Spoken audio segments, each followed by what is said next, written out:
Coach, 35-9 victory over Truman State, solidifying second place in the GLVC for the second consecutive year.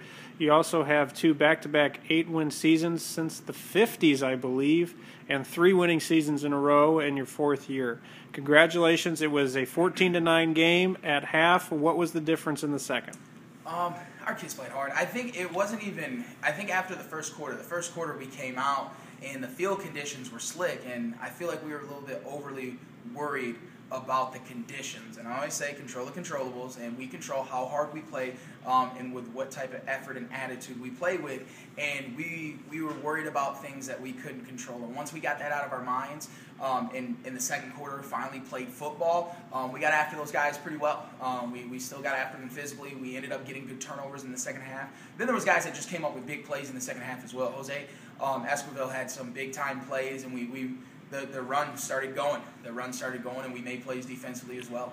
You got up by 3 possessions, kind of freed things up there. You have a little flea flicker. Did you know that was coming? No, I didn't. As Braxton got the ball and he tossed it back, I'm looking down at Coach Murphy like, what the heck's going on? Then all I see is Jose and Alfonso wide open. Then I started sprinting full speed down the sideline in celebration with a touchdown. Could you catch him or not? I'm still fast, but I might have slipped and fell a few times going down there.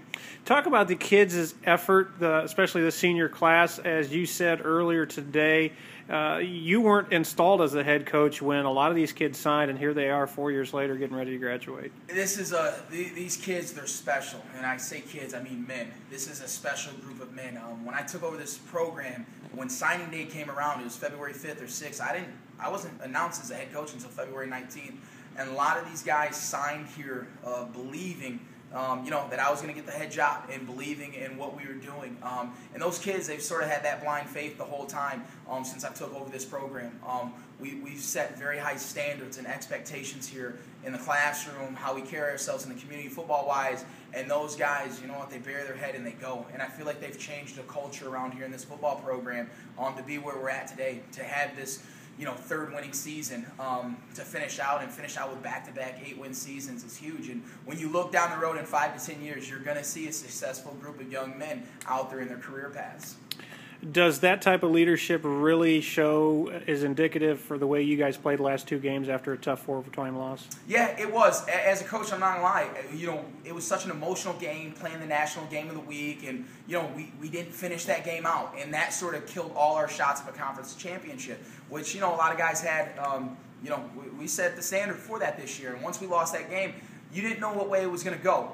Guys could have sulked and, they could have just got by the next 2 weeks. But, again, they bared their heads, they worked, and they got through it. And we ended up having the biggest wins of our season these last 2 weeks, 42-7 and 35-9 to some very good football teams, teams that were top in the conference. And we were able to get after them pretty well. Coach, we appreciate your time. Where are we going now moving forward? Well, we will start back in the office on Monday? It sort of never stops. I'm actually going to give the staff off Sunday. We're still thinking about Monday, but we just have to get back into recruiting. We'll have to make sure we take care of our areas, and once that December 1st comes around for us to get on the road, that's where we'll be. Coach, congratulations again, another 8-win season. Thank you so much.